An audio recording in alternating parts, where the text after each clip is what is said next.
Hello, I am going to show you the mini drone version of YMFC 32.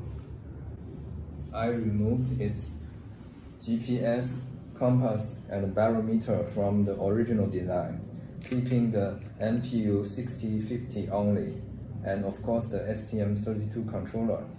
This mini drone is safe for beginners to fly, and the size of its code is minimized.